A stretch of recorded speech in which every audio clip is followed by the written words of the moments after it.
हा जात नावाचा आजार हा देशात होता तोपर्यंत आपल्याला औषध बाहेर घेऊन यायची काही गरज नव्हती. पण जसा हा जात नावाचा आजार हा प्रत्येक देशामध्ये वाढायला लागलाय तसं आपल्याला आंबेडकरवाद नावाचं या जातीवरचं औषध सुद्धा प्रत्येक देशामध्ये घेऊन जायची गरज आहे. आणि आंबेडकरिझम आपल्याला जागतिक करण्याची आज गरज दिसते.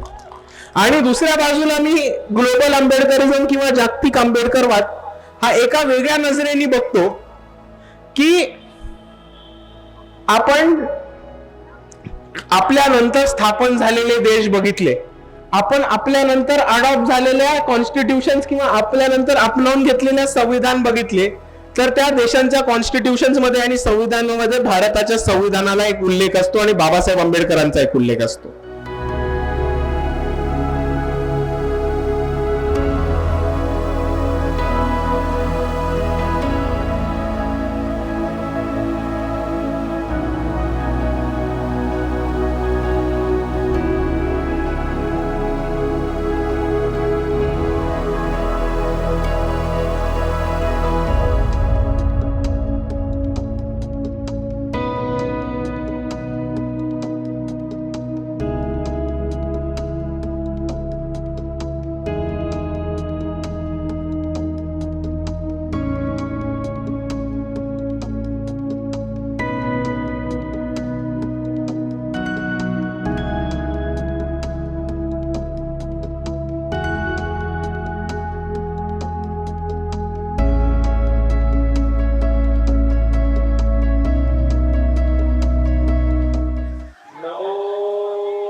साधु साधु साधु.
जनतेच्या न्यायासाठी झटणारी चळवळ म्हणजे बहुजन अन्याय अत्याचार निर्मूलन कृती समिती.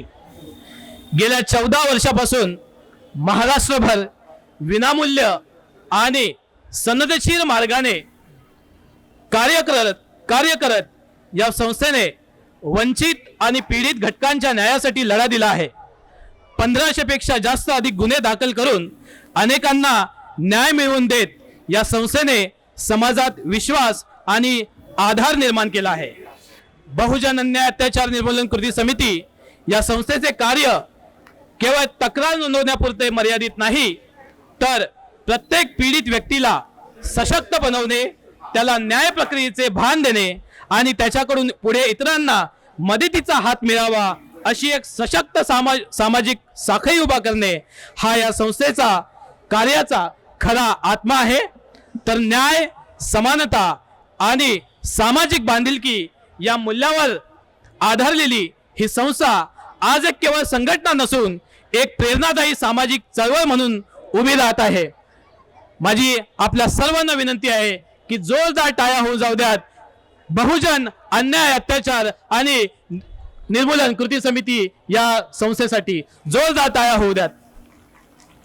हा पूर्ण एकंदरीतच सभेचा आणि संस्थेचा जो कार्यक्रम आहे हा या ठिकाणी आपल्या समोर दिसत आहे.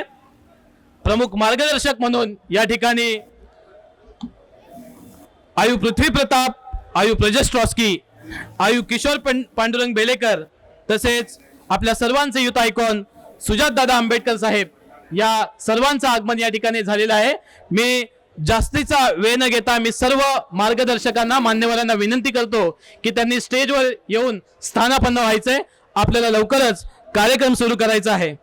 अरे किती वेळा सांगितलं तुला, 10वी मध्ये आहेस तू, अभ्यास कर. मतलब पढ़ाई के लिए कितना बोलना पड़ता है, लेकिन टीवी मोबाइल फोन को बोलने की जरूरत नहीं पड़ती है, जरा भी नहीं. मतलब टीवी मोबाइल फोन मतलब अब भी देखेंगे, घंटों देखेंगे. ये अपने देश की विडंबना है, इसको समझना बहुत जरूरी है.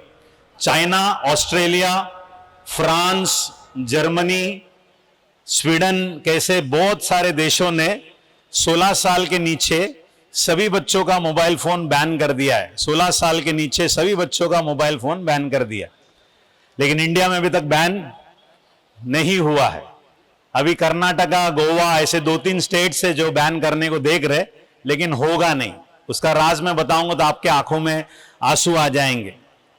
नहीं बताऊंगा मैं, क्योंकि बता देता हूं. चलो क्यों नहीं इंडिया में बैन होगा मैं बता देता हूं. देखो सुनो, अभी बच्चे मोबाइल फोन में घंटों, 6.5 घंटा, 7 घंटा, एक बच्चे का मैंने स्क्रीन टाइम चेक किया. स्क्रीन टाइम समझते हो कितने देर तक बच्चे मोबाइल फोन में बैठे रहते हैं? एक बच्चे का 11.5 घंटा था.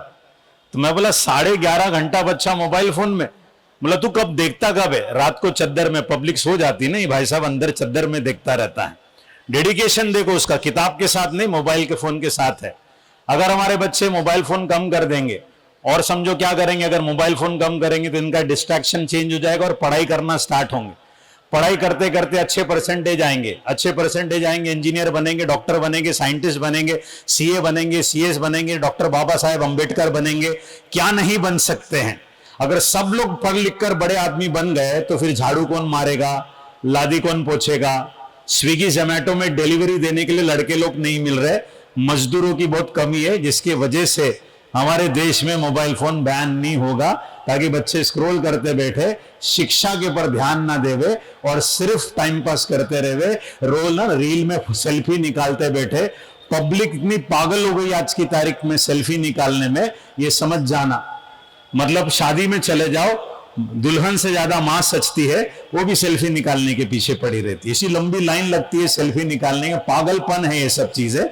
और वहां पे चाइना में, हमें सब जगह पे बैन हो रहा है, हमारे बच्चे इसके अंदर स्क्रॉल करते बैठ रहे. अब इसमें पेरेंट को और बच्चों का क्या क्या संदेश है, सब लोग ध्यान से सुनो.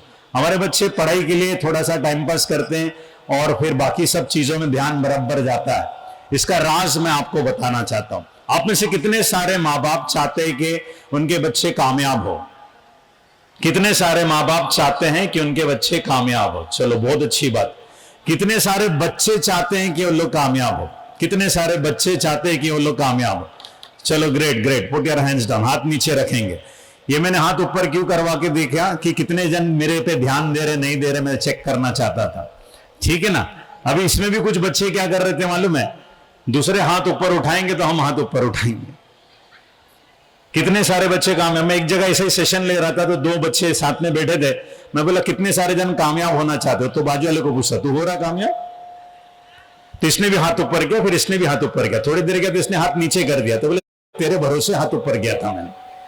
तो फिर से पूछना चाहता हूं, कितने सारे बच्चे कामयाब होना चाहते हैं? Very good, wonderful. अभी सुनो सुनो, बहुत बुरा लगेगा हाथ ऊपर क्यों किए। जिसको भी कामयाब होना है ध्यान से सुनिएगा, मां बाप और बच्चों के लिए यह संदेश है। जिसको भी कामयाब होना है उसकी जिंदगी में पेन नहीं तो प्लेजर का होना बहुत जरूरी होता है। पेन का मतलब दुख और प्लेजर का मतलब सुख। पेन नहीं तो प्लेजर का होना बहुत जरूरी होता है। इसका मतलब क्या? 2016 में times of India K reporters मेरे पास आए थे। उनको एक कहानी लिखनी थी स्लम के बच्चों के ऊपर, आदिवासी बच्चों के ऊपर, कि ये बच्चे पढ़ते हैं कि नहीं, इनकी जिंदगी कैसी होती है, उनके ऊपर उनको कहानी लिखनी थी। तो मैं उनको धारावी लेकर गया, जो एशिया का सबसे बड़ा स्लम है। धारावी मालूम है ना सबको, सबसे बड़ा स्लम है, और मालवनी सेकंड है। और मैं उनको पालघर लेकर गया, वाड़ा करके एक जगह है जहां पे आदिवासी बच्चे जंगलों में रहते हैं और दिन में तकरीबन 14 किलोमीटर चलकर आते हैं स्कूल जाने के लिए। आना जाना 7 किलोमीटर, 14 किलोमीटर लोग चलकर आते हैं।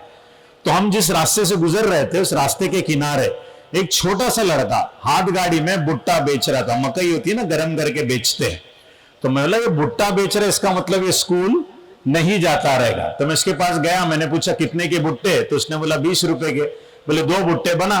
और भुट्टे बनाते बनाते मैंने उसके से पूछ लिया, बेटा स्कूल जाते हो? तो बोले हाँ मैं जाता हूं। मैं शॉक हो गया। मैं बोले अरे भुट्टा बेचता और स्कूल जाता है, ऐसा कैसा ऐसा भुट्टा बेचता और स्कूल कैसे जाता है? तो बोले कब जाता है? तो बोले सर 7 बजे से 1 बजे तक। बोला तो धंधा कब लगाता है? 4 बजे से रात को 10, 11, 12 बज जाते हैं। मैं बोला तू पढ़ता कब है? दोपहर को 2 से 4, सुबह को 4 से 6। परसेंटेज 88, 10th में 96। आईएएस ऑफिसर बनने की तैयारी किया उसने। एक बहुत बड़े संस्था ने उसके 5 साल का पढ़ाई का स्पॉन्सरशिप भी दे दिया और पिछले साल वो आईएएस ऑफिसर बन गया। तो सोचो, भुट्टा बेचकर एक बच्चा आईएएस ऑफिसर बनता है और हमारे बच्चों का बुक का पुट्टा खुलता नहीं। बुक का पुट्टा खुलता नहीं है, बार बार बोलना पड़ता है। सुनो, कहानी खत्म नहीं हुई। मैंने उसको 50 रुपए दिए, 20-20 रुपए के 2 भुट्टे लिए। कितना बच गया? 10 रुपया। मुझे बताइए, अभी आपने देखा रे पेरू वाले, चीकू वाले, भुट्टे वाले जेब में नहीं पैसा रखते, उसी हाथ गाड़ी में गोनी होती है, गोनी के नीचे चिल्लर बिल्लर होता है, देखा रहेगा ना आपने। मेरे दोस्तों, उसने वो गोनी उठाया 10 रुपया देने के लिए। I was shocked to see a science notebook there, जो साइंस की किताब रखी थी। मैं परेशान हो गया, बोले साइंस की किताब इधर क्यों रखा है? तो बोले सर कभी कभी क्या होता है ना, गिरायक नहीं आते, 10 मिनट में खाली खड़ा रहता हूं तो मैं किताब निकालकर पढ़ता हूं। ये बच्चा तरसता है, उसको 15-20 मिनट नहीं है, और हमारे बच्चों को कितना टाइम होता है लेकिन उनकी किताब उठती नहीं है। ये भुट्टे वाला बच्चा कामयाब हुआ कि नहीं हुआ? हुआ कि नहीं हुआ? हुआ, क्योंकि उसके जिंदगी में पेन है, दुख है। उसको रोज हाथ गाड़ी दिखता है, किताब दिखती है, हाथ गाड़ी दिखता है, किताब दिखती है। वो बोलता अगर मैंने किताब को नहीं उठाया तो जिंदगी भर मुझे अपने बाप के जैसे भुट्टे बेचने पड़ेंगे। समझ में आया? तो किताब क्यों नहीं उठाते? क्योंकि हमने हमारे बच्चों की जिंदगी से पेन को हटा दिया, दुख को हटा दिया। मेरे पास आते ना पेरेंट्स, सर मैंने बहुत तकलीफ उठाई बचपन में, मैं नहीं चाहती कि मेरा बेटा मेरी बेटी तकलीफ उठाए। बेटा तू आराम कर, तू टेंशन मत ले, खाने को चाहिए, कपड़े चाहिए, मोबाइल फोन चाहिए, क्या चाहिए, तू आराम कर, तू आराम कर। तो बेशरम ऐसा आराम करता है, सुबह स्कूल जाने के लिए उठाना पड़ता है बच्चों लोग को। ये समझ जाना, सुबह स्कूल जाने के लिए उठ रहा हूं ना, जा रहा हूं ना, पढ़ रहा हूं ना। स्कूल से आएंगे सब बैग फेंकेंगे, बोले अभी तो आया ना। वो बेचारे क्लासेस वाले फोन करके पूछते तेरा लेक्चर है? आ रहा हो ना। हम सब पेरेंट, तू काळजी घेऊ नकोस, मंगलसूत्र बेचेगी लेकिन तेरे को सब कुछ लाके देंगी, और 2 लाके। और देखो कैसे बिगड़ गए हमारे बच्चे, क्योंकि हमने अपने बच्चों की जिंदगी से क्या हटा दिया? पेन को हटा दिया। बहुत आराम करते हैं, ये सबसे बड़ा दुखद है हमारे पेरेंटिंग का हमको बताया नहीं, हमको बताने वाले कोई थे भी नहीं। अगर आप सर 20-25 साल 15 साल पहले आते तो हम थोड़ा सा अच्छा सा परवरिश कर लेते। तो सोल्यूशन क्या है ना, इसका सोल्यूशन क्या है?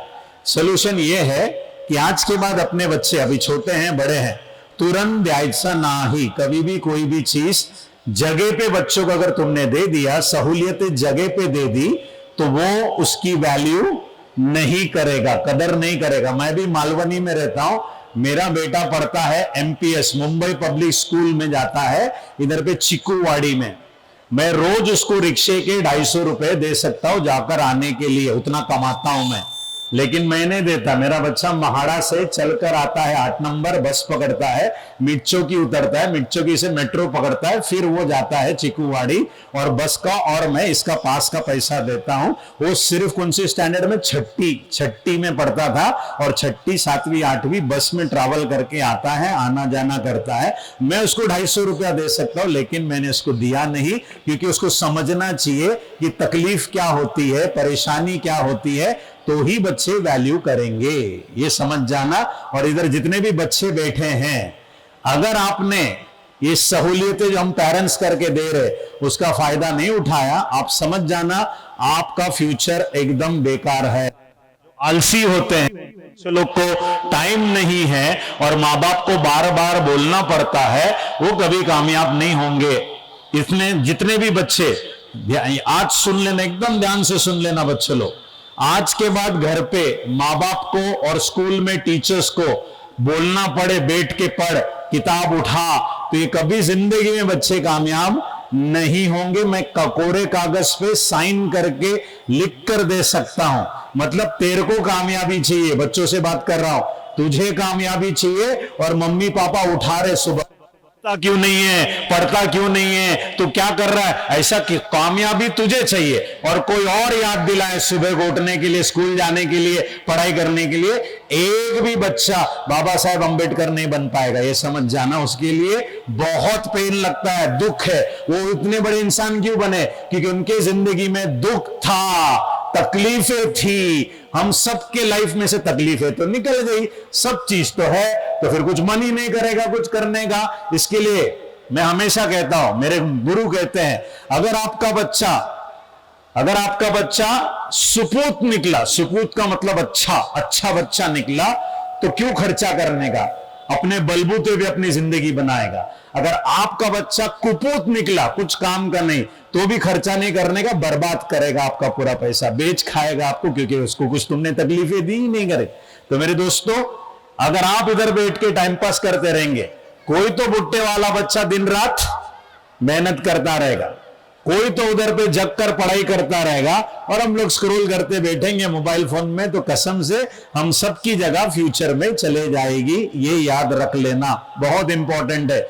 और पेरेंट्स को मैसेज देता हूं, हमारा जमाना अलग था, इन बच्चों का जमाना अलग है। हम लोग किशोर कुमार को सुनते थे, हमारे बच्चे किशोर गांजा वालों को सुनते हैं। ऐसा सब सिचुएशन, हम लोग वॉकमैन में गाना सुनते थे, आजकल के बच्चे आईपॉड आईपैड किसमें सुनते हैं। तो जमाना बहुत फर्क है। हम जैसे माँ बाप ने, हमारे माँ बाप ने हमारी परवरिश की, इन बच्चों की परवरिश उस तरीके से नहीं चल सकती है। वो जमाना अलग था, ये जमाना अलग है। सर्वप्रथम तुम्हा सगळ्यांना जय भीम, जय भीम। क्या बात है, क्या बात है, वा। असं जोरदार जय भीम आलं ना की मनाला जरा बरं वाटतं। खरं तर श्यामजी मला म्हणाले की तुम्हाला मार्गदर्शन करायचं, पण मी इतका मोठा नाही की मी मार्गदर्शन करीन। आता या विचार मंचावरती खरंच खूप मोठे लोक बसलेले आहेत, किशोर सर आहेत, सुजात दादा आहेत। प्रबोधन आणि मनोरंजनाची सांगड घालता आली पाहिजे तर आयुष्य खूप सुंदर होतं, सहज होतं, सोपं होतं, आणि तेच काम मी करतोय आता।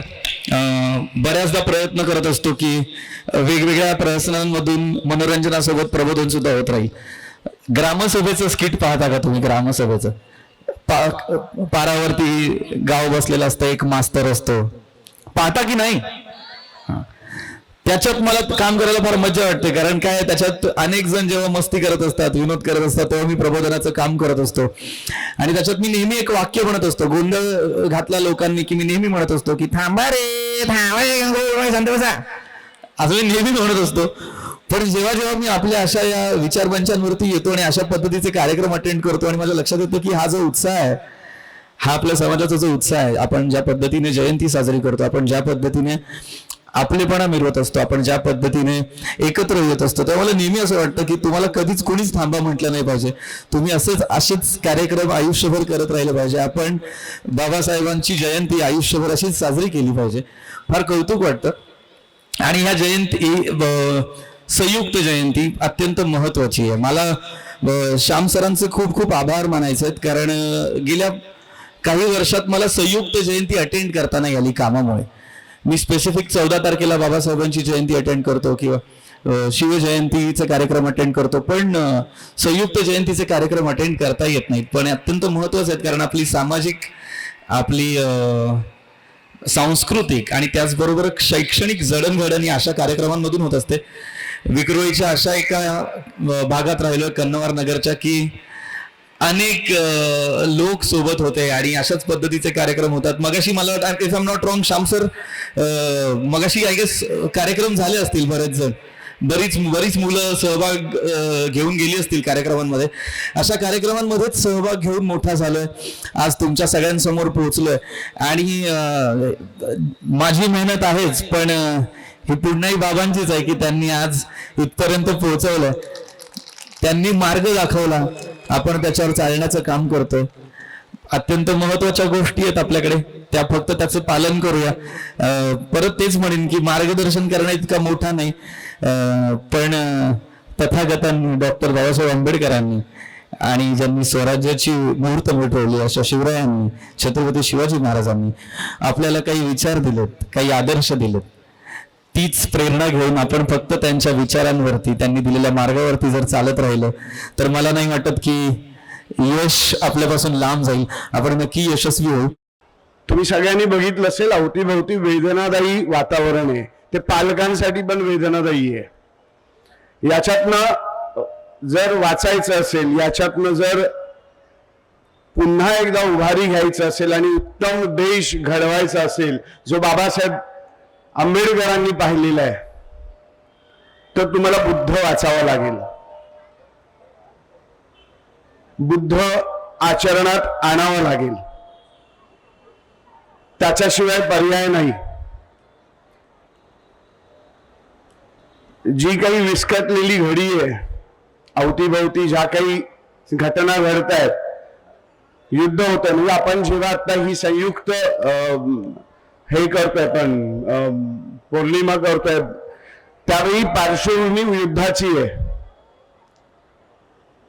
प्रत्यक्ष अप्रत्यक्षरित्या आपण त्या युद्धाचा भाग आहोत. त्याच्या झळा आपल्यापर्यंत पोहोचलेल्या आहेत. युद्ध नको, बुद्ध हवा. करेक्ट आहे ना? हो की नाही? तुमचा हो फार थंड येतोय. हो की नाही? युद्ध नकोय आपल्याला, बुद्ध हवाय. आणि मला असं वाटतं आपल्यातल्या प्रत्येक माणसानं, प्रत्येक पालकानं मुलांमध्ये तो लहानपणापासून रुजवायला हवा. मी खूप उशिरानं आणि मी खूप वेळानं बुद्ध, बाबासाहेब आणि ह्या सगळ्यांना समजायला सुरुवात केली. आणि मग त्याचं प्रतिबिंब माझ्या सिनेमांमध्ये यायला लागलं.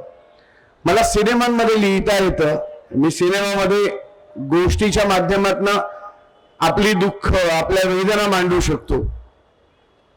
पण तुम्ही असं म्हणाल की मी काहीतरी मस्त असं बोलेन आणि मी लोकांना प्रेरित करीन, तर ते काम आदरणीय सुजातदादा करतील.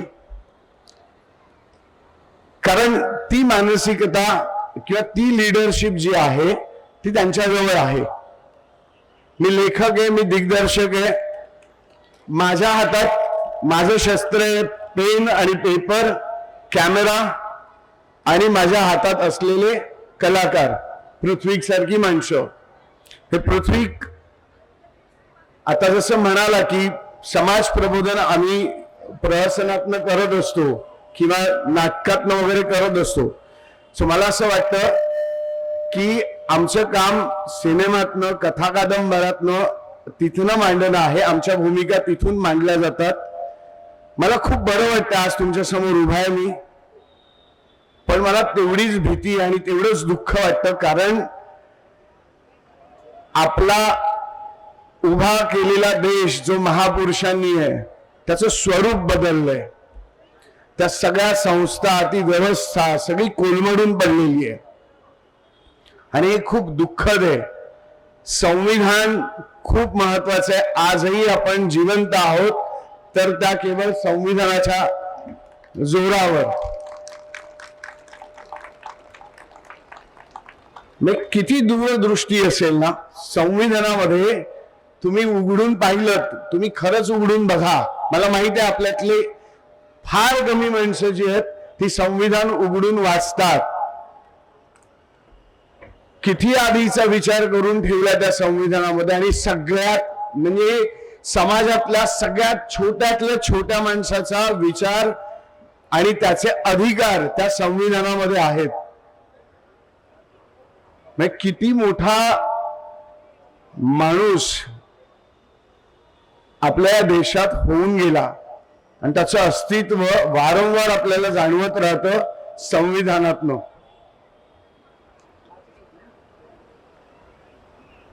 महाराजांबद्दलही तेच आहे. किती वाद चालू आहे महाराजांवर. पण महाराज माणूस होते, हाडा मासाचे माणूस होता. आणि मला असं वाटतं की आपल्यातल्या प्रत्येकानं महाराजांसारखं वागायला हवं. आपण ह्या महापुरुषांना देव बनवून चालणार नाही. आपण ह्या महापुरुषांना ही महापुरुष हातात नाही, 4 हात आणि 2 हात आणि 2 पाय असलेली माणसं होती. त्यामुळे आपण त्यांच्यासारखं सहज वागू शकतो. आपलं आचरण आपण बदलू शकतो. आपण जसा विचार करू शकतो हे जास्त महत्वाचं आहे. आणि मला असं वाटतं की आपण त्या दृष्टीने काम करणं जास्त गरजेचं आहे. बुद्ध पौर्णिमा असेल किंवा महाराजांच्या पौर्णिमा असतील किंवा महाराज 1 मे दिवस असेल, तर या सगळ्या दिवसांचं औचित्य साधून आपण हेच ठरवलं पाहिजे की माझ्यात किती आमूलाग्र बदल करायची आत्ता गरज आहे. कारण देश एका वेगळ्या स्थित्यंतरातनं चाललेलं आहे. अशा वेळी आपण खूप महत्व आहे. कारण आम्ही मनोरंजनाच्या माध्यमातून तुमचं समाज प्रबोधन याच करता करत असतो की फक्त मनोरंजन हा महत्वाचा भाग नाही, तुमची दुःख आणि तुमचे प्रॉब्लेम्स जे आहेत तेही जास्त महत्वाचे आहेत आणि तेही ऍड्रेस व्हायला पाहिजेत. म्हणून आम्ही आमच्या सिनेमांमध्ये, कथांमध्ये तुमचे प्रॉब्लेम्स, तुमच्या वेदना मांडत असतो. आज बहुजन चळवळ, राजकीय परिस्थिती, जागतिक आंबेडकरवाद आणि बहुजनांची अर्थव्यवस्था या विषयावरती बोलण्यासाठी मला इथे बोलवलंय. पण एक आंबेडकरवादी चळवळीचा कार्यकर्ता म्हणून आणि तरुण पिढीतनं पुढे आलेला आंबेडकरवादी कार्यकर्ता म्हणून माझी ही मला जबाबदारी वाटते की आपण मोठी मोठी नावं ऐकतो, आपण मोठे मोठे शब्द ऐकतो, पण ते आपल्या आयुष्यावरती कसा त्याचा फरक पडतो, आपल्या आयुष्यावरती याचा कसा परिणाम पडतो. आणि ही मोठे नावं आपण ऐकून त्याच्याकडे दुर्लक्ष करतो, पण त्याचा आपल्या जीवन मरणाशी कसा संबंध असतो हे तळागाळातल्या लोकांना, कार्यकर्त्यांना समजून सांगणं ही मला माझी जबाबदारी वाटते आणि तीच आज मी इथे पूर्ण करायचा प्रयत्न करेन. तर सर्वात पहिले आपण आपल्या पहिल्या विषयाकडे येऊयात, ते म्हणजे बहुजन चळवळ. आता बहुजन चळवळ म्हणजे काय, तर खूप लोकांना विविध आयडियाज आहेत, विविध संकल्पना आहेत, विविध गोष्टी त्यांच्या डोक्यात चालतात.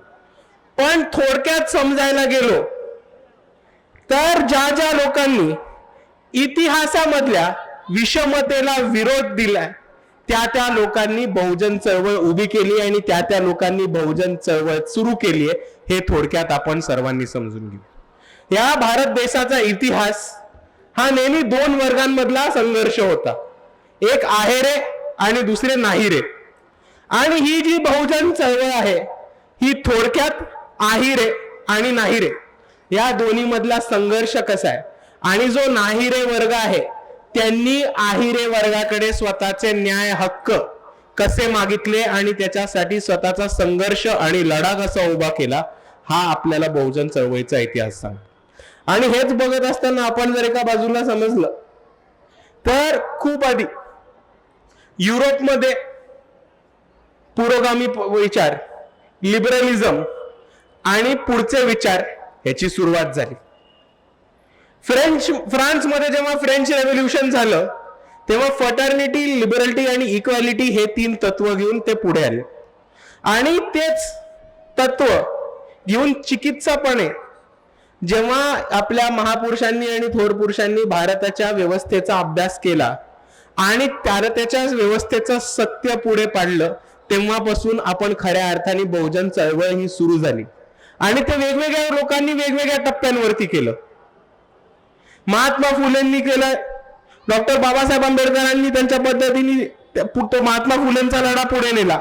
तसंच साऊथ मध्ये E.V. रामस्वामी पेरियारांनी बहुजन चळवळीची सुरुवात केली आणि शाहू महाराजांनी ती पुढे घेऊन गेली. आणि हीच जर आपण चळवळ बघितली तर आपल्याला एकच गोष्ट दिसेल की इकडच्या व्यवस्थेमध्ये ती व्यवस्था सत्तेसमोर त्याची कसोटी करून सत्याची बाजू लोकांसमोर मांडणं हीच थोडक्यामध्ये आपली बहुजन चळवळ असते. आणि बहुजन चळवळ जर आपल्याला पुढे घेऊन जायची असेल आणि बहुजन चळवळ आपल्याला टिकवून ठेवायची असेल तर आपल्याला एकच गोष्ट करायची आहे आणि मग आपला मार्ग सोपा होतो. तो म्हणजे जिथे जिथे आपल्याला चुकीच्या गोष्टी दिसतील, जिथे जिथे आपल्याला अन्याय अत्याचार होताना दिसतील, तिथे तिथे आपण सर्वांनी ठामपणे आपली भूमिका घेणं गरजेचं आहे आणि आपला आवाज उठवणं गरजेचं आहे. मगच आपली बहुजन चळवळ टिकते आणि ती पुढे जाऊ शकते.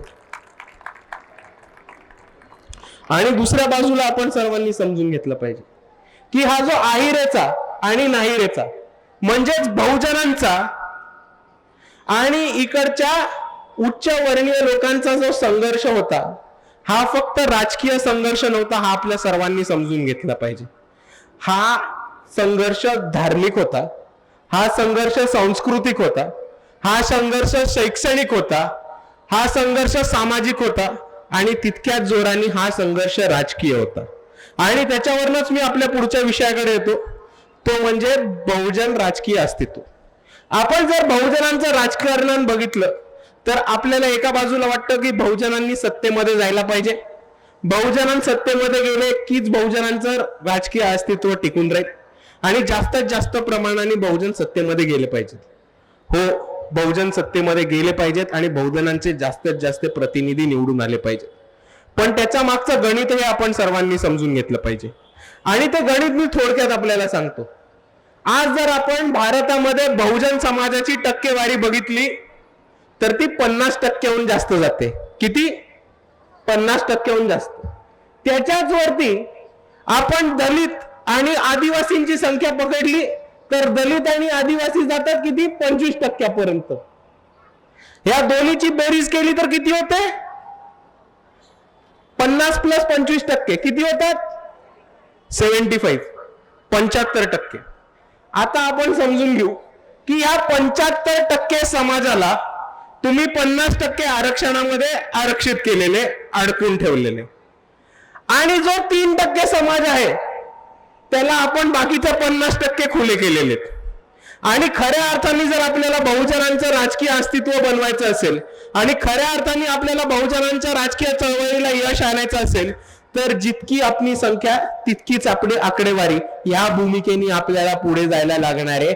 आणि 75% विधानसभेमध्ये, लोकसभेमध्ये आणि तसेच 75% स्थानिक स्वराज्य संस्थेमध्ये ओबीसींचे, दलितांचे आणि आदिवासींचे प्रतिनिधी पाठवणं आणि ते मोठ्या प्रमाणावरती टिकून ठेवणं हीच आपल्या सर्वांची एक मोठ्या प्रमाणात जबाबदारी आहे.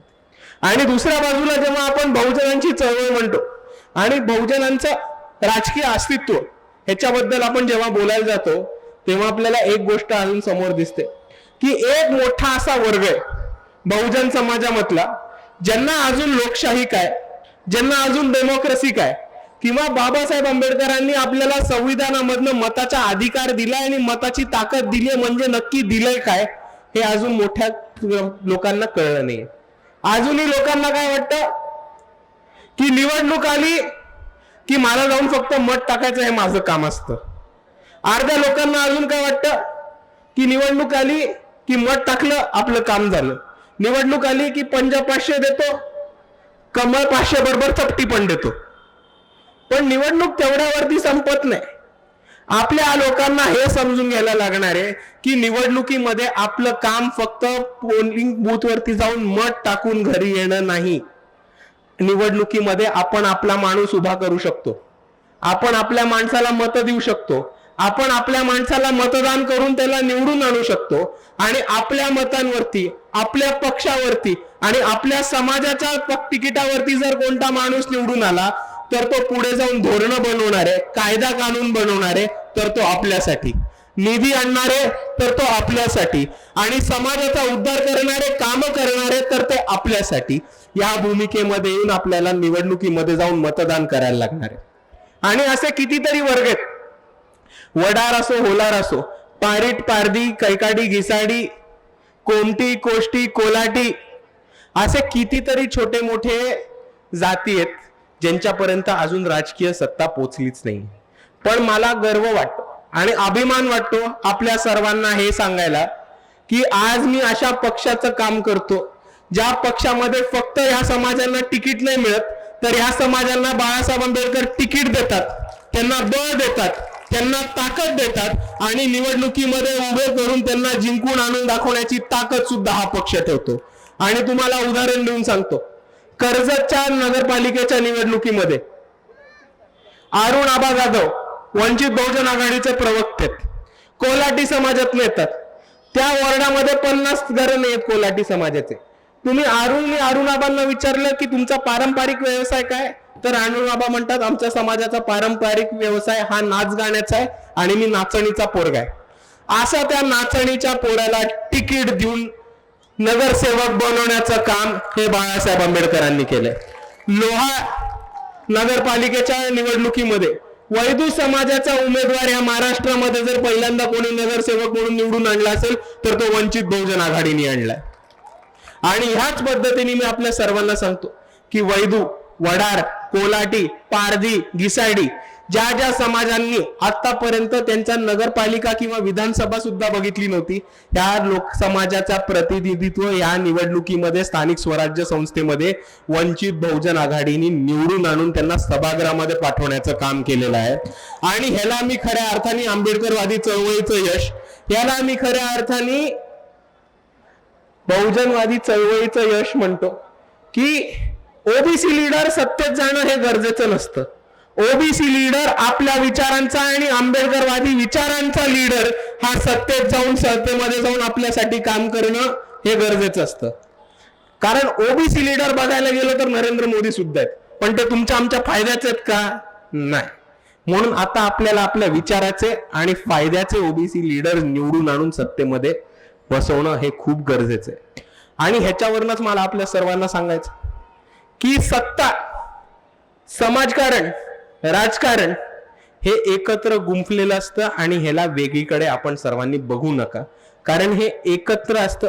आणि जोपर्यंत आपण आपल्या हातामध्ये सत्ता काबीज करून ठेवू शकतो आणि जोपर्यंत आपण आपल्या हातामध्ये सत्ता ठेवून आपल्या लोकांसाठी काम करू शकतो, तोपर्यंत आपल्याला सामाजिक दृष्टीने, आर्थिक दृष्टीने, सांस्कृतिक दृष्टीने, धम्माच्या दृष्टीने आणि राजकारणाच्या दृष्टीने पुढे जाऊन आपल्याला स्वतःचा विकास करण्यापासून आपल्याला कोणी थांबवू नाही शकत, हे आपण सर्वांनी समजून घेतलं पाहिजे.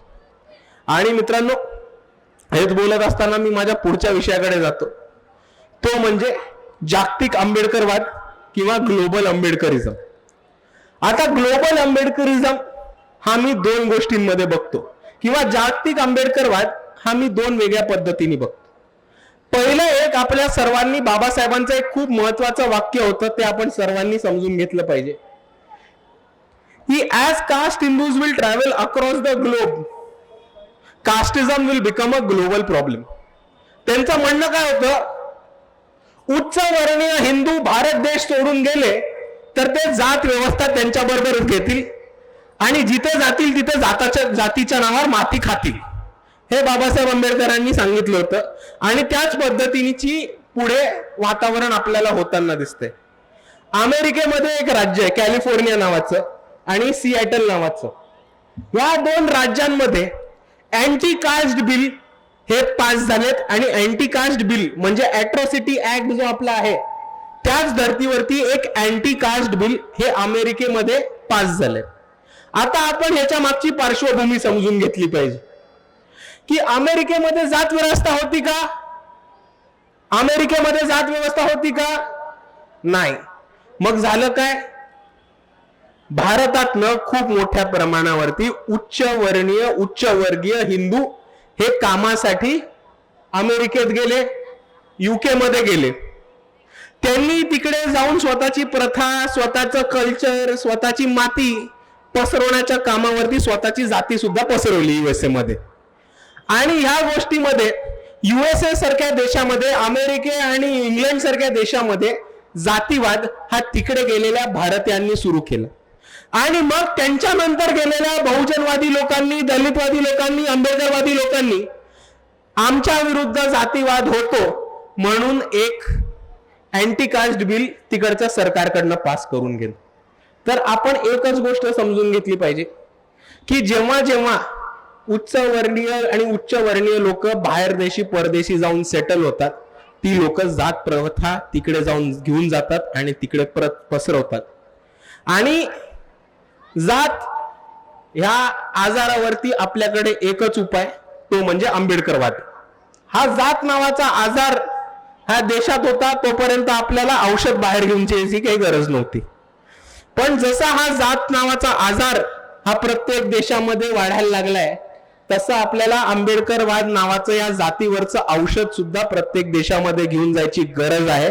आणि आंबेडकरिझम आपल्याला जागतिक करण्याची आज गरज दिसते. आणि दुसऱ्या बाजूला मी ग्लोबल आंबेडकरिझम किंवा जागतिक आंबेडकरवाद हा एका वेगळ्या नजरेने बघतो की आपण आपल्यानंतर स्थापन झालेले देश बघितले, आपण आपल्यानंतर अडॉप्ट झालेल्या कॉन्स्टिट्यूशन्स किंवा आपल्यानंतर अपनावून घेतलेल्या संविधान बघितले, तर त्या देशांच्या कॉन्स्टिट्यूशन्स मध्ये आणि संविधानामध्ये भारताच्या संविधानाला एक उल्लेख असतो आणि बाबासाहेब आंबेडकरांचा एक उल्लेख असतो. तर बाबासाहेब आंबेडकरांचे विचार, बाबासाहेब आंबेडकरांची संकल्पना आणि बाबासाहेब आंबेडकरांचं मिशन हे प्रत्येक देशामध्ये घेऊन जाणं हा सुद्धा एक जागतिक आंबेडकरवाद आणि ग्लोबल आंबेडकरिझम उभं करणं एक काम असतं. आणि मी इकडच्या प्रत्येक तरुणाला एवढीच विनंती करेन की ही आपली जबाबदारी आहे की इतर लोक ज्या पद्धतीने परदेशी जातात आणि स्वतःची जात आणि जातीवाद हा प्रत्येक देशात घेऊन जातात, तर जर आपण परदेशी शिकायला किंवा कामाला गेलो तर त्या देशामध्ये डॉक्टर बाबासाहेब आंबेडकरांचे विचार घेऊन जाणं ही आपल्या सर्वांची जबाबदारी आहे. मित्रांनो, आज हा दिवस नाही तर हा दिनदर्शिकेतली तारीखही नाही, तर आज हा दिवस आहे स्वाभिमानाचा, मेहनतीचा आणि परिवर्तनाचा. मित्रांनो, हा रस्ते कोणी बनवले, इमारती कोणी उभारल्या आणि कारखाने कोणी चालवले, तर हे सर्व कामगारांनी केलंय. ज्यांच्या हाताला खड्डे असतात त्यांच्याच हातात देशाचं भविष्य असतं.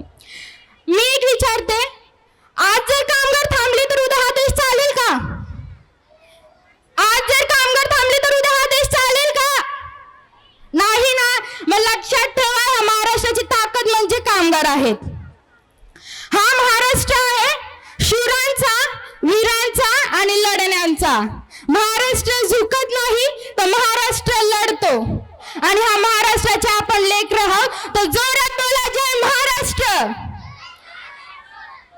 भगवान बुद्धांनी आपल्याला सांगितलंय की शांत राहा पण अन्याय सहन करू नका. म्हणून म्हणते अन्याय तर सहन करायचा नाही आणि इतरांसमोर तू झुकायचंच नाही.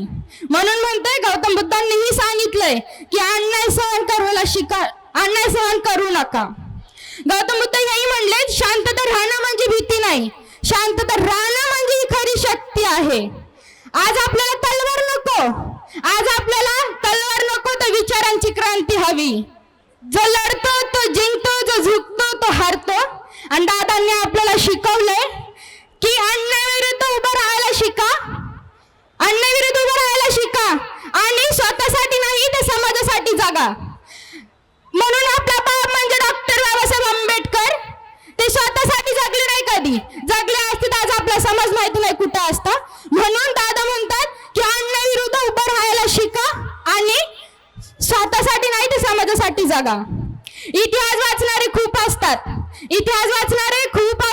पण इतिहास घडवणारे असतात. त्यात तुम्ही कोण? इतिहास घडवणारे. म्हणून दादा म्हणतात इतिहास घडवणारे खूप असतात, इतिहास घडवणारे मोजकेच असतात. आज आपण या ठिकाणी 14वा वर्धापन दिवस, महाराष्ट्र दिन आणि जागतिक कामगार दिवस असं आणि महापुरुषांची महानायकांची संयुक्त जयंती असा एकूण क्लब करून एक मोठा कार्यक्रम आयोजित केला. आणि अशा कार्यक्रम होण्याची गरज कशाला हे मला बोलायची गरज नाही, कारण की आजची एकूण जी परिस्थिती आहे त्या परिस्थितीला उत्तर म्हणून अशा कार्यक्रमाची गरज आहे. आणि स्पेशली या कार्यक्रमासाठी आपण जे युवकांना एक वेगळा व्यासपीठ बनवून देण्याचा प्रयत्न आपण त्या ठिकाणी केलेला आहे, जेणेकरून पृथ्वीक जे अभिनेते आहेत, जे हास्य जत्रेच्या माध्यमातून त्यांनी आपला एक वर्चस्व त्या ठिकाणी प्रस्थापित केलं आहे. तसेच त्या ठिकाणी सुजातदादा आंबेडकर आहे, जे एक हायली एज्युकेटेड, म्हणजे रक्त तर आहेतच, बट त्यांची एक वैयक्तिक सेपरेट ओळख त्यांनी आपली बनवून दिली हे राजकारणामध्ये किंवा समाजकारणामध्ये, किंवा एक वेगळा विचार बोलणं झेन झी, मी त्यांना त्या हिशोबाचा एक नेता मानतो. कारण की त्यांचं एक नांदेडची, जर तुम्ही ग्रामपंचायतची निवडणूक बघितली असेल तर तुमच्या लक्षात आली असेल, त्या नांदेडची त्यांचे ज्या ठिकाणी त्यांनी स्पर्श केलं ना त्या ठिकाणी नांदेडची निवडणूक त्यांनी फिरवली. तर अशा एक ताकदीचा नेता आणि एक अभ्यासू नेता, कारण की नेते तर भरपूर आहेत आपल्या समाजामध्ये, पण नेते असणं महत्त्वाचं नाही, नेत्याबरोबर त्यांचा जे वारसा आहे आणि त्यांचे जे विचार वारसा आणि त्याबरोबर त्यांनी स्वतःहून निर्माण केलेलं त्यांचं कर्तृत्व, ह्या सर्व गोष्टी खूप महत्त्वाच्या आहेत. म्हणून आपल्याला असं एक यूथ आयकॉन म्हणून आम्ही त्यांना या ठिकाणी पाचारण केलं, कारण की युवकांना त्या ठिकाणी एक वेगळा प्लॅटफॉर्म बनवण्याची गरज आहे. आज आपण या ठिकाणी आपण बघितले असेल तर शिवाजी कोण आहे या पुस्तकावर जे वादविवाद चालले आहेत आणि जे धर्मांध शक्ती धर्माच्या नावापुढे, धर्माला पुढे करून जे महापुरुषांची विचाराची तोडफोड करण्याचा प्रयत्न जे सुरू आहे त्या कार्यक्रमाला, कारण की आजची तलवारीचा युग नाही आहे, हा वैचारिक युग आहे, वैचारिक लढाईचा युग आहे. तलवारीचा युग गेला आणि एखाद्या लढाईला जर तुम्हाला लढायचं असेल तर विचाराची तलवाराने लढावं लागेल. आणि त्या विचाराची तलवाराने लढत असताना हा कार्यक्रम एक तलवार म्हणून मी बघतो. आणि हा तलवार म्हणून कार्यक्रम की जर एखादा महाराज जर बोलत असेल की शिवाजी महाराज थकले असतील किंवा बाबासाहेबांनी त्या ठिकाणी त्यांच्याबद्दल विपर्यास शब्द, असे अनेक, महात्मा फुलेबद्दल अनेक तुकाराम, संत तुकारामांबद्दल, म्हणजे महाराष्ट्राची जी परंपरा आहे या सर्व परंपरेला छेद घालण्याचा प्रयत्न धर्म पुढे करून केला जातोय, त्याला मला हा उत्तर आहे कार्यक्रम. आणि हा उत्तर ह्यासाठी आहे की धर्माला ते धर्माचं नावा पुढे करून जे केलं जातोय त्या माध्यमातून आज त्या ठिकाणी प्रबोधन करण्यात आलं आहे. त्या धर्माची गरज तर आहे. आणि हे जे युवक तिघे आपले जे जेनजी बसले होते, हे जे आहेत हे आपल्या लोकांना हे दाखवण्याचा प्रयत्न आहे माझा या कार्यक्रमाच्या माध्यमातून की एम्प्लॉयमेंट एक्सचेंज, महानगरपालिकेचे रिझर्वेशन, सरकारी नोकरीच्या भरोश्यावर राहू नका. आणि ती वेळ तुम्हाला सरकार देणार पण नाही, तुम्ही राहू नका. हा तर मी तुम्हाला एक विनंतीपूर्वक या ठिकाणी नम्रपणे बोलतो. आणि ते तुम्हाला मिळणार पण नाही. म्हणून तुम्हाला आता पुढची तयारी, जे आर्थिक जे एक खूप मोठा एक आर्थिक वॉर सुरू होणार आहे भविष्यात, त्या वॉरवर रक्षा करण्यासाठी तुम्ही पृथ्वीसारखे अभिनेते बना, तुम्ही त्या ठिकाणी किशोरदादासारखे तुम्ही डायरेक्टर दिग्दर्शक बना, आणि तुम्ही दादासारखे एक आयकॉन बना. आणि फायनान्शियल जे आज एवढा मोठा व्यासपीठ, आपले अनेक मुलं आर्ट्स कॉमर्समध्ये आहेत, आर्ट्समध्ये गेले तर ते IAS पर्यंत जातच नाही, आर्ट्समध्ये गेले तर मग ते फायनल करून संपून गेले. कॉमर्स केले तर ते CA पर्यंत जात नाही, पण कॉमर्स केल्यानंतर त्यांच्या पुढे जे आज ट्रेडिंग, स्टॉक एक्सचेंज या सर्व गोष्टी आहेत त्याचा वापरच होत नाही. तर फायनान्शियल वॉरसाठी आपण खूप कमकुवत आहे. हे जेव्हापर्यंत आपले तरुण समजणार नाही आणि एम्प्लॉयमेंट एक्सचेंज, महानगरपालिकेचे रिझर्वेशनची जागा बघत राहिले तर काहीच होणार नाही. म्हणून आता सामाजिक चळवळ जे आपल्या 1990च्या अगोदरचे जे आपले पूर्वज होते त्यांनी जे संघर्ष केला, दादासाहेब गायकवाडपासून मग पॅन्थरपर्यंत जितक्या लोकांनी संघर्ष केला त्याच्यातून आज एक आपण स्टेबल झालेलो. बट याच्या पुढची लढाई राजकारणाची नाही आहे, समाजकारणाची नाही आहे. याच्या पुढची लढाई फक्त एकच आहे, ते अर्थकारणाची. आणि अर्थकारणाची लढाई फक्त अर्थानेच तुम्हाला लढता येणार जेव्हापर्यंत एक घरातला व्यक्ती सक्षम होऊन त्याच्या घराला एक वेगळं प्लॅटफॉर्म देणार नाही तेव्हापर्यंत तुम्ही सर्वांचं करू नका हो. तुम्ही समाजाचा ठेका घेऊच नका. मी पण नाही घेत, कोणीही घेऊ नये. ते जेवढे नेते आहेत त्यांनी पण घेऊ नये. मी त्याच्यात मजूकर लिहिलंय बघा. तुम्ही जर पत्रकार खरं असेल तुम्ही वाचाल तर तुम्हाला अर्ध्या प्रश्नाची समाजाचे उत्तर मिळेल. नेते तुम्ही समाजाचा ठेका घेऊ नका, तुम्ही फक्त आपल्या घराचा ठेका घ्या आणि त्यांना कमीत कमी मुख्य प्रवाहात आणण्याचा प्रयत्न करा. बाकी समाज ऑटोमॅटिक मुख्य प्रवाहात येईल. ज्या दिवशी मला माझी संघटनेचं कार्यालय बंद करावं लागेल त्या दिवशी मला सर्वात जास्त आनंद होईल. कारण की एवढे प्रस्थापित पक्ष असून देखील माझ्या कार्यालय भरलेलं असतं, याचं दुःख आहे मला. मी सर्व राजकारणी पक्षाला बोलतो ते. आणि आतापर्यंत 2000च्या आसपास गुन्हे दाखल केले तर मी वेगवेगळ्या ठिकाणी 100पेक्षा जास्त ॲट्रोसिटी दाखल केली. विचार करा, आजही मुंबईमध्ये ॲट्रोसिटीचे प्रकार मुंबईमध्ये 17 आहे फक्त. 100 मी तुम्हाला पूर्ण नाशिक, नागपूर पुण्या या सर्व ठिकाणीचं बोलतो. तर आजही हे करावं लागतोय. म्हणजे माझं ज्या दिवशी कार्यालय बंद होईल ना त्या दिवशी मी इकडच्या सर्व राजकीय पक्षांना ॲप्रिशिएट करेल. अदरवाईज ते कमकुवत आहे असं मानेल, कारण की मला काम करावं लागतोय. नाहीतर मी माझा भर दुसऱ्या कार्याकडे देऊ शकतो. हे जेन-झीला त्यांची शक्तीच माहीत नाही ना. हे जेन-झी आता तुम्ही किती रील्स बघित असेल, एक जेन-झी होतो एखादा विशिष्ट पक्षाचा झेंडा उचलून तो सर्व काही बोलतोय, पण त्याला त्याच्या शहराचंही नाव माहीत नाही. त्याला त्याची महिन्यामध्ये किती दिवस असतात हे माहीत नाही. हे दुर्दैव आहे. तर कसं जेन-झी क्रांती करणार? आता जेव्हा जेन-झीला क्रांती करण्यासाठी त्या ठिकाणी तुम्हाला ह्यांचे विचार घ्यावे लागेल. महापुरुषांच्या विचारावर चालल्याशिवाय व्यक्ती केंद्रित राजकारण जे बाबासाहेबांनी सांगितले, मग मी ते सर्व राजकारणासाठी व्यक्ती केंद्रित राजकारण जेव्हापर्यंत संपेल नाही. आणि आता सर्वात जास्त धोका त्याचाच आहे का व्यक्ती केंद्रित राजकारण होत चाललं आहे. आणि व्यक्ती केंद्रित राजकारण होत असल्यामुळे तो जेन-झी विचारतच नाही त्याच्या नेत्याला. त्याचा नेता काय पण करू द्या, त्याच्यावर 100 केस झाली तरी तो विचारत नाही. तर जेव्हापर्यंत हे होणार नाही तेव्हापर्यंत काय होणार नाही. हा प्रयत्न तुम्हाला काय वाटतं का हे 3 रत्न जे ह्या ठिकाणी आलेले एका दिवसात नाही झाले, त्यांच्यासाठी खूप मोठी त्याची धावपळ करावी लागली. त्यांच्यासाठी खूप त्यांना सर्व बिझी लोक आहेत, ते सर्व त्यांच्या एवढा बिझी शेड्यूलमधून त्यांना इकडे आणण्याचं फक्त आणि फक्त कारण हाच आहे की हे युवकांनी त्यांच्याकडून बोध घ्यावा आणि बोध घेऊन त्यांचे सारखे बनण्याचा प्रयत्न करावा. फक्त एवढंच कारण आहे त्यांना बोलवण्याचं. तो जिस तरीके से बातें रखी गई, इससे ऐसा लगता है कि हम सबको मिलकर बहुत ही मेहनत करनी पड़ेगी, संघर्ष करना पड़ेगा. और जो भी जाति प्रजाति के लोग हैं, हम सब लोग, तो मुझे तो ऐसा लगता है कि जब तक एकजुट होकर हम जो भी अन्याय हो रहा है, कौन कर रहा है वो हमको देखना नहीं है, लेकिन हम जब तक एकजुट नहीं होंगे तब तक हम लोग हमारे प्रॉब्लम्स को सॉल्व नहीं कर पाएंगे. तो यही चीज़ है कि एक साथ आना है, शिक्षण लेना है, ताकतवर बनना है और फिर लड़ना है. क्या कहते हैं ना उसको कि लोगों को आज की तारीख में पैगंबर याद है, पैगाम याद नहीं, मैसेंजर याद है, मैसेज याद नहीं. तो बाबा साहेब अम्बेडकर हमारे पैगंबर है जिन्होंने एक पैगाम दिया था. तो अम्बेडकर जी याद है, लेकिन उन्होंने क्या बोला वो याद नहीं है, उसको इम्प्लीमेंट नहीं करते. तो जब तक पैगंबर के साथ साथ जो पैगाम दिया है उसको अपने दिमाग में, ज़हनो दिमाग में डालकर जब तक ज़मीनी लेवल पर हम उतर कर उस चीज़ को जिएंगे नहीं तो किसी का कुछ नहीं हो सकता. बर्थडे भी मनाइए, लेकिन उन्होंने जो मैसेज दिया है, जो पैगाम दिया है, उसको जीना पड़ेगा. तब जाके हम सब अम्बेडकर बनेंगे, वरना फिर एक ही अम्बेडकर रहेंगे. क्या होता है जब स्ट्रगल होता है ना, जब सबकी तकलीफ़ें एक जैसी होती है ना, तो सब साथ में होते हैं.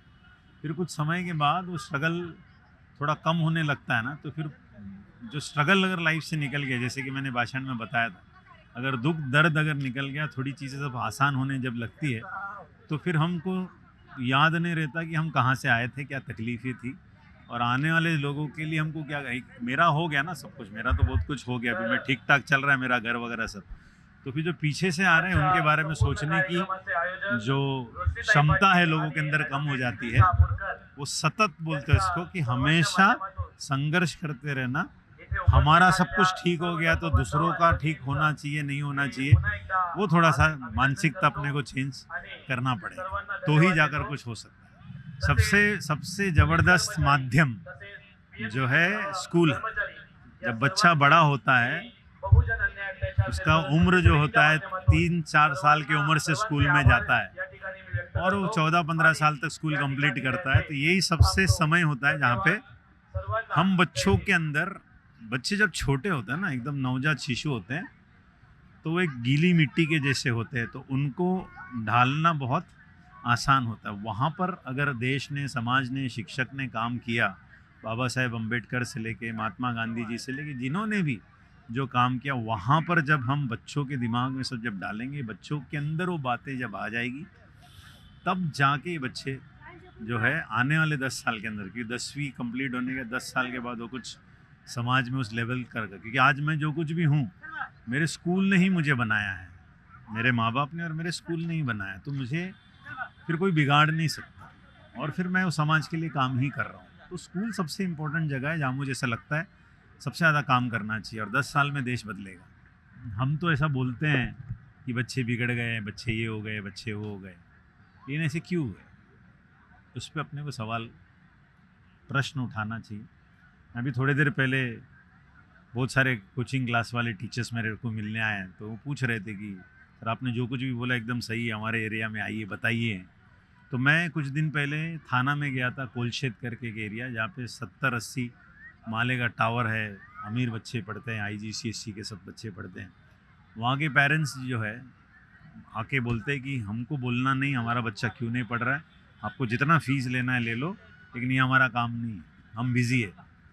फिर जब मैं स्लम में जाता हूँ, झोपड़पट्टी में जाता हूँ, वहाँ पर भी माँ बाप जो है, या फिर माँ भाजी तरकारी बेच रही है और बाप रिक्शा चला रहा है, उनके पास भी टाइम नहीं है, दोनों काम पे जाते हैं, घर में छोटा सा फ्रिज और टीवी लेके रखा है, उसका EMI भरना है, सब चीज़ भरना है। भले इसके पास 15,000 की टीवी रहेगी, उसके पास 1.5 लाख की टीवी रहेगी, टीवी दोनों के पास है, दोनों के पास EMI है, दोनों के पास घर के सब है, तो दोनों भी इतने बिजी है कि बच्चों के पर ध्यान देने के लिए किसी को भी टाइम नहीं है आज की तारीख में।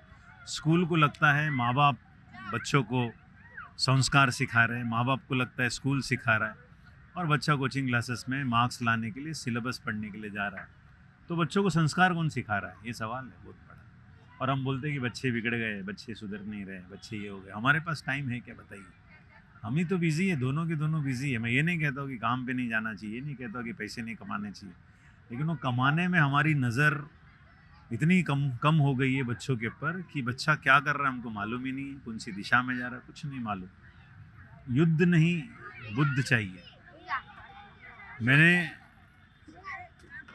मतलब सभी धर्मों को पढ़ा है, सीखा है, समझा है, तो उसमें आज की तारीख में मैं तो ये कहता हूँ, आज जिस तरीके से परिस्थिति चल रही है पूरे विश्व में, मारामारी और ये सब चीज़ चल रही है, तो उसके लिए बुद्ध की जो विचारधाराएं हैं वो सबसे बढ़िया आज की तारीख में सबसे ज़्यादा रिक्वायरमेंट है, मैं कहता हूँ। क्योंकि किसको हराना है, किससे जीतना है, ये जानना बहुत ज़रूरी है। मतलब हम किससे लड़ रहे, किसको हरा रहे, किससे जीतने की कोशिश कर रहे। तो जब तक हम, मेरे गुरु हमेशा कहते हैं कि ना कि सबसे बड़ा रिवेंज है कि रिवेंज नहीं लेना।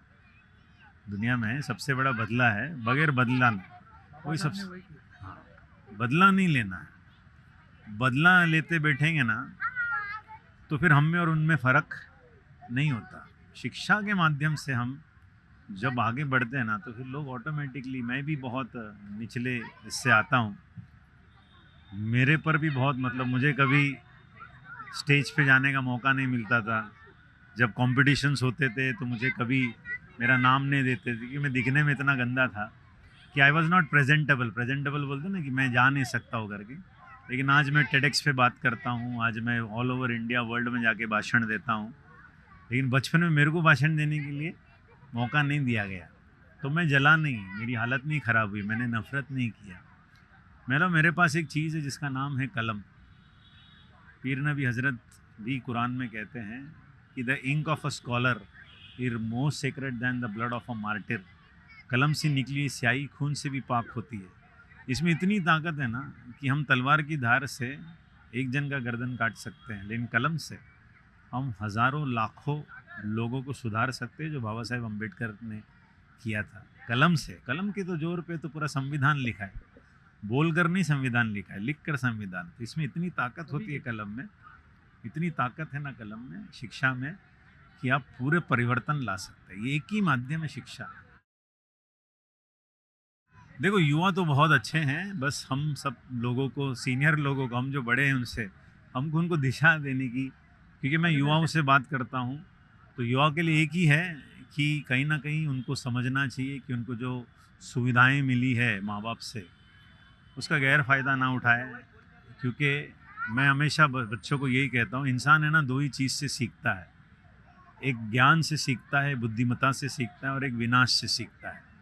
तो मैं युवाओं को एक ही बोलता हूँ कि हम जब समझाते तो ज्ञान से सीख लो, वरना विनाश से सीखोगे तो उसके बाद वापस आने की कोई गुंजाइश ही नहीं है। तो विजडम से सीखो, विनाश से नहीं, क्योंकि बाद में अक्ल आने से अच्छा अभी से अक्ल आ जाए, जो सहूलियतें मिल रही है उसका फ़ायदा उठाकर कुछ करके दिखाए। वरना हम ऐसे बनेंगे कि हमारे माँ बाप से हम कम कमाएंगे और माँ बाप से भी हालत हमारी ख़राब होगी। ये चल रहा है, ये दिशा चल रही है आजकल के युवाओं की। तो उनको एक समझ आ जाए और सपना रखे ज़िंदगी में कुछ बड़ा करने की। क्योंकि मैं हमेशा लोगों को कहता हूँ कि ज़िंदगी में अगर ग्रोथ नहीं किए, अगर तुम आगे नहीं बढ़ रहे हो, यानी कि सड़ रहे हो, ठहरा हुआ पानी, रुका हुआ इंसान, दोनों सड़ जाता है। तो हमारे मन में हमेशा रहना चाहिए कि हम जिस परिस्थिति में रहते हैं उससे बेहतर एक ज़िंदगी हमारी होनी चाहिए। हमको लाइफ में ग्रो करते रहना चाहिए। मेरा 2027 मेरा 2026 के जैसा नहीं होना चाहिए, 2026 से बेहतर मैं 2027 में होना। अगर ये मंशा से जब हम निकलेंगे ना, तब जाके अंदर एक क्रांति आती है कि यार कुछ करके दिखाना। वरना फिर सब कुछ चल रहा है, सब कुछ ठीक है, माँ बाप सब कुछ कर रहे हैं, तो फिर सड़ोगे, बाकी कुछ होने वाला है नहीं। माझं हे 6वं वर्ष आहे बहुजन अन्याय अत्याचार निर्मूलन कृती समितीचा हा जो भव्य दिव्य कार्यक्रम होतो, या कार्यक्रमाचं मी गेल्या 4-5 वर्षापासून सूत्रसंचालन करत आहे आणि अतिशय क्लिअर कट नेहमी हा संस्थेचा उद्देश असतो, हा सगळा कार्यक्रम आयोजन करण्याच्या पाठीमागे।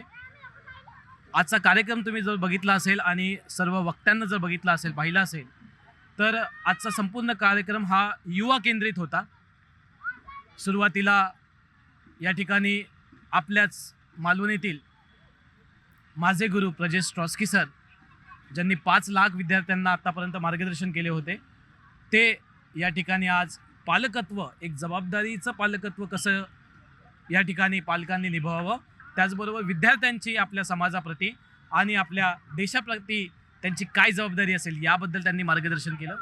त्यानंतर आपण जर बघितलं तर हास्य कलाकार पृथ्वीक दादा या ठिकाणी आला होता, तर त्यांनी सुद्धा जे आहे ते पूर्णपणे युवकांना पुढे येण्याचं जे आहे ते आव्हान त्याच्या वाणीतून त्यांनी केलं।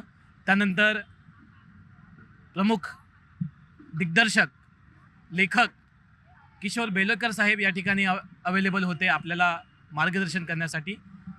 तर त्यांनीही पूर्णपणे युवकांना या ठिकाणी त्यांच्या माध्यमातून संदेश दिला। आणि शेवटी आपण बघितलं असेल की आपल्या सर्वांचे यूथ आयकॉन या ठिकाणी सुजातदादा आंबेडकर साहेब, जे भले बाबासाहेबांचं रक्त आहे, बाबासाहेबांचे पंतू ते होते, पण एक स्वतःची वेगळी ओळख त्यांनी या ठिकाणी जे आहे ते निर्माण आपली केलेली आहे। आणि त्यांचं पूर्णपणे या पूर्ण युवांसाठी त्यांची राजकीय भूमिका काय असली पाहिजे येणाऱ्या काळामध्ये, हे सर्व त्यांनी जे आहे ते या ठिकाणी व्यक्त केलं आणि हा सभेचा कार्यक्रम जे आहे ते पार पडला। रस्त्यावरती जेव्हा तुम्ही एखादा मोर्चा काढता किंवा एखादी रॅली काढता किंवा एखादा जल्लोष करता, तर त्याने फक्त एंटरटेनमेंट होतं, पण प्रश्न राहतो व्हॉट अबाउट दी एनलाइटमेंट। ते एनलाइटमेंट जे आहे ते होत नाही। तर एनलाइटमेंट करण्याचं काम या ठिकाणी बहुजन अन्याय अत्याचार निर्मूलन कृती समिती आपल्या पूर्ण मालवणीच नव्हे तर पूर्ण मालाड आणि या मुंबईमधील सर्व लोकांसाठी बरेच वक्ते या ठिकाणी घेऊन जे आहे ते नेहमी करत असते। तर लोकांना एनलाइटनमेंट करण्याचं काम हे या संस्थेचं जे आता असतं।